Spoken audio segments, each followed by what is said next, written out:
Good morning, class. In the previous video, we have done our lateral displacement, and in the last video, I have done the prism. So, if you remember, at the last we got a formula of deviation of prism. Let's quickly see that. That was, this was prism, right? So this was the angle of deviation, delta. This was the two normals. Okay, so this was the angle I1 and this is angle of emergent E. This angle was R1 and this angle was R2.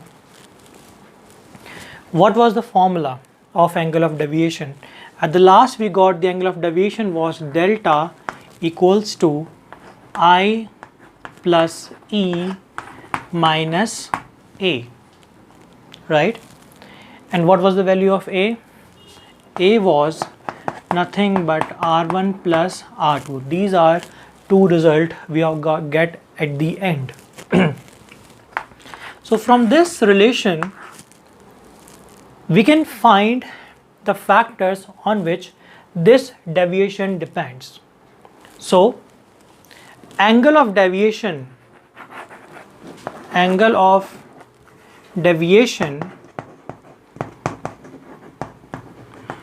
of prism depends first. You can see here I is nothing but the angle of incidence. So first depends upon angle of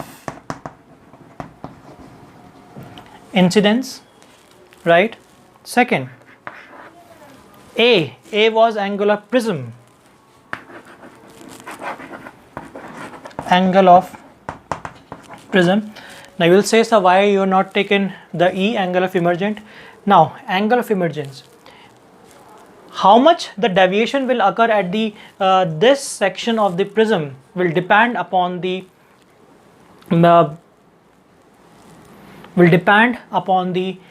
refractive index or material of the prism. Denser this material, more will be the angle of emergence. So third, it depends upon the material of prism. And one more thing, it also depends upon the color of light we are using, because if you know that if the white light passes through prism, it splits into 7 colors, right? Like this. So you can see that the angle of deviation for each color will be different for the same prism. That means also depends upon the color or wavelength of light used.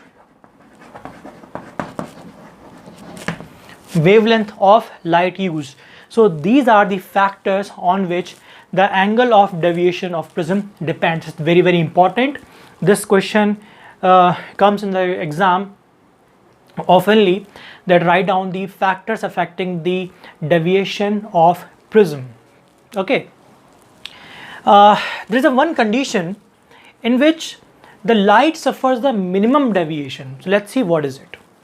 Okay, so when you make the graph between the angle of deviation and the angle of incidence, it is like this. On the y-axis we have angle of deviation, on the x-axis we have angle of incidence. Why? Because angle of incidence is independent, it doesn't depend upon the angle of deviation, but angle of deviation depends upon angle of incidence. That is why angle of deviation is on the y-axis. So when you made the graph is like this. Initially,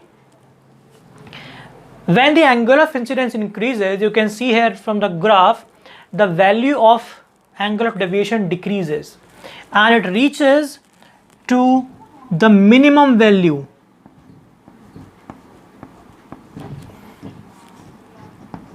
This.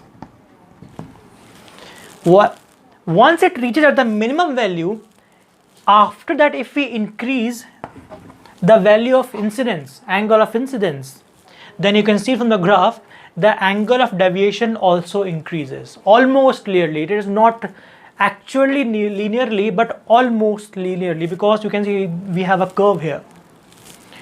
This point delta m, when it occurs, because you can see it's a very we can say it's a very special case where delta is minimum. Delta is minimum. Minimum deviation occurs. Minimum deviation occurs. Minimum deviation occurs when the angle of incidence become equals to angle of emergence, and both are become equal to each other. So in this case, A will become 2r, because now they both are equal, 2r, and they also become I plus, that is 2i, right? So now in this case, so I plus E will become twice of I, so delta m will become 2i minus A. So this is the case when the deviation suffers by the light is minimum. Always remember one thing, in this case when the light suffers the minimum deviation, the refracted ray becomes parallel to the base of the prism. Understand with the help of a diagram. I am taking two cases, one general case and one case of minimum deviation. So let's see the general case first. The light, this is, let's say, A, B and C. Lights come here, suffers some refraction,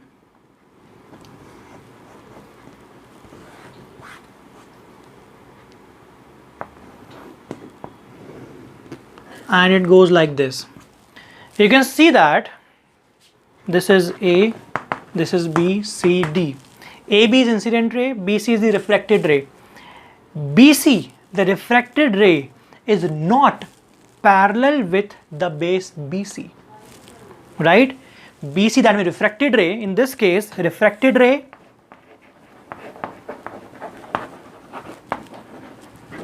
is not parallel with the base of prism. This is the general case, but in the case of minimum deviation,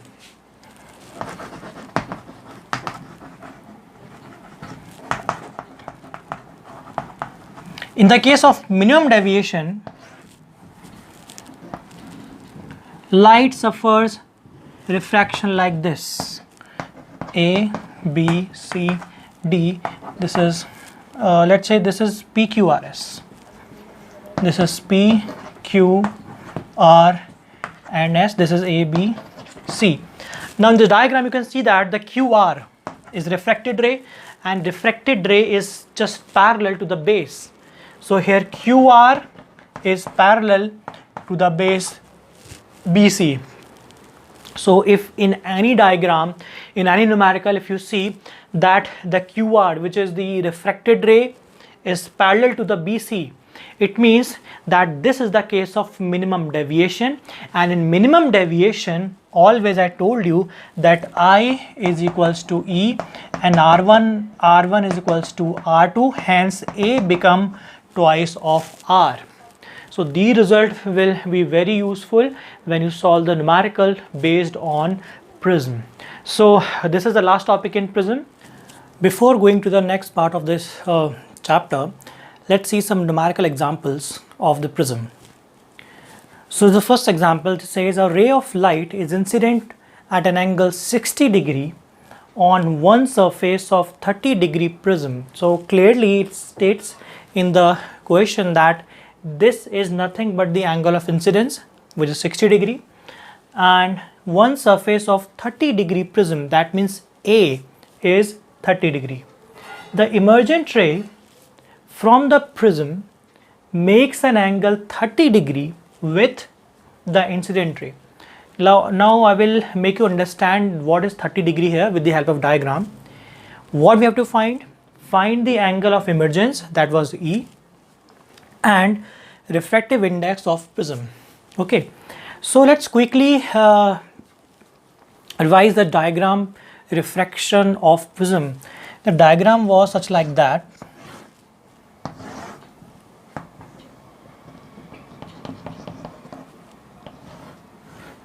Right, so if this is the normal, this is the angle of incidence I, right? This is first angle of refraction, let's say R1. If this is the normal, this is R2, and this is E. Okay, so if you take incident ray and the angle between the emergent ray, this is angle of deviation. So the angle between the emergent ray and between the incident ray is known as angle of deviation, right? So here the emergent ray formed from the prism makes an angle 30 degree with the incident ray. That means this is nothing but angle of deviation. So now we have angle of incidence, we have angle of deviation, and we have angle of prism. So let's solve this question by using the angle refraction through the Prism formula. What was the formula? Let's first write the data we have. Angle of incidence is 60 degree, right? Angle of deviation, it is 30 degree. Angle of prism, it is also 30 degree, right? What was the formula? Delta, that was I plus E minus A. So clearly from this we can easily find out the value of angle of emergence E. So delta is 30 degree equals to 60 degree minus E, sorry, plus E and minus 30 degree, right? So 60 minus 30 will be 30 degree. So 30 degree equals to E plus 30 degree, that means E will be 0 degree. So angle of emergence will be 0 degree. How do we make this with the help of diagram? Let's see.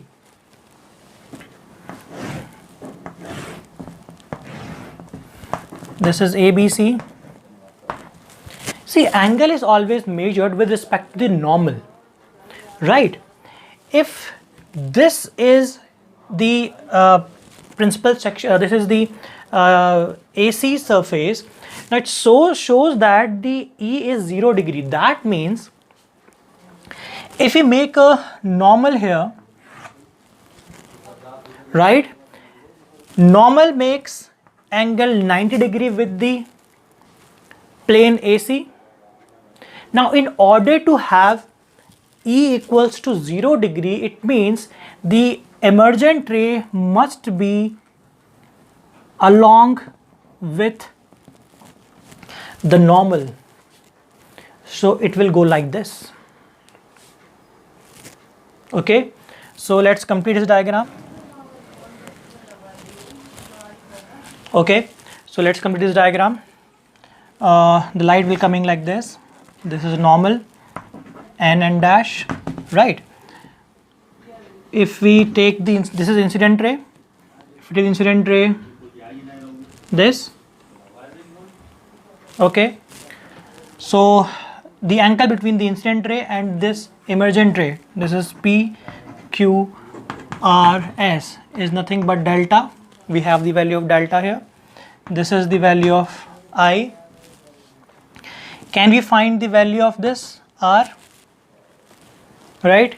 Yes, we can find the value of R. How? So what is the value of R here? You can see that angle I will be equals to angle delta plus angle R. Right, but they are what is the opposite angle? So from here I will be equals to angle delta plus angle R. So R will be I minus delta. So I was 60 degree minus 30 degree. So R will be equals to 30 degree as well. So now we have I, we have delta, we have A, and now we have also have the value of R. So in the next part we have to find the value of the refractive index. Let's find.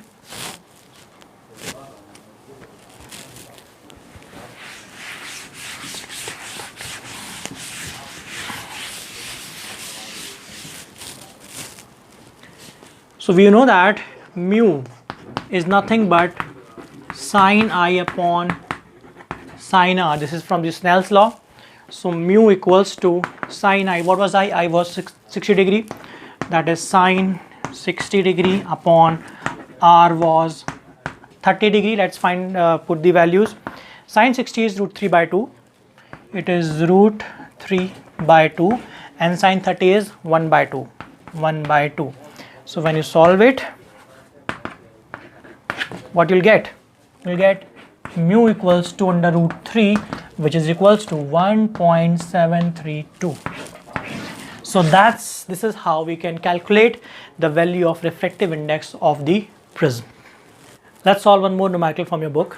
It says a ray of light incident at an angle of incidence 48 degree. So angle of incidence, it means I. So I we have 48 degree on a prism of refractive angle 60 degree. That means this is nothing but A. Suffers minimum deviation. Now understand this. I told you this is a special case.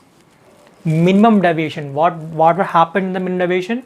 The refracted ray becomes parallel to the base of the prism. Calculate the angle of minimum deviation. We have to find the angle of minimum deviation. So let's calculate this. We have angle of incidence I, that is 48 degree, and A, this is 60 degree. We have to find delta M. What was the general formula for delta? Delta was I plus E minus A. That was the general case. But in case of minimum deviation,